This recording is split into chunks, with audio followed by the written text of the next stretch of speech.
Ole hyvä. Onko teillä sellaisia kirjoja, kun saa lapset lallattaa? On meillä Toimiiko ne? Miten niin? No eli siis jos ne laittaa lapselle kirjan kouraan, niin ruppeeko se lapsi lallattamaan? No eihän sitä sille. No et tiedä vai? Mistä vitusta sullekin palkka maksettaa? Pidä kirjas, saatanan paska. Kiitos. Ole hyvä. Päivä, onko teillä sellaisia kirjoja, kun saa lapset lallattamaan?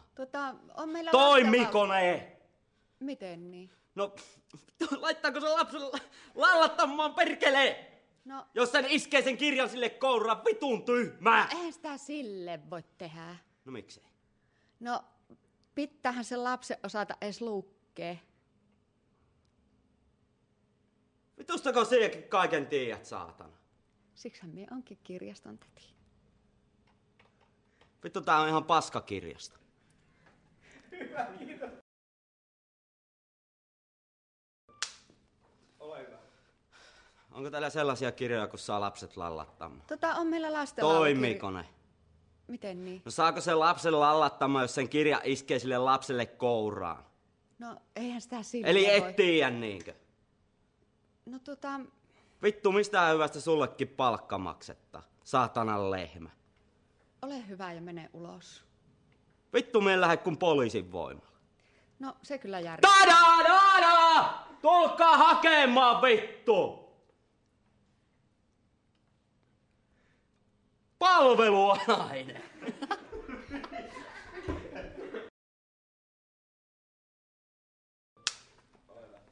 Miksi vitussa teillä on nuo kirjat aakkosjärjestyksissä? No, sillä tavallahan löytää helpommin. No ei löyvä. Missä ne lastenlaulukirjat on? Ne on tuossa lehtien. Toimiko ne? Niin miten? Saapiko se lapsen lallattamaan vittu silleen, että kun se lyö sen kirjan sille kouraan? No, eihän sitä silleen voi tehdä. Miksei? No, Vittu, si et vaan tiiä! Pie paskakirjas. Ja paskakirjastos. joo, ehkä on parempi, että menet ulos. Vittuulet se. Ei ollut tarkoitus mitenkään ilkeästi sanoa, mutta... Palveluammatissa. Kai sinä ymmärrät. Vittu, jos toisella on vähän silmä mustana tai jotakin, niin heti alkaa tuo satanan posken soittaminen. Älä virnuile siellä, lehmä!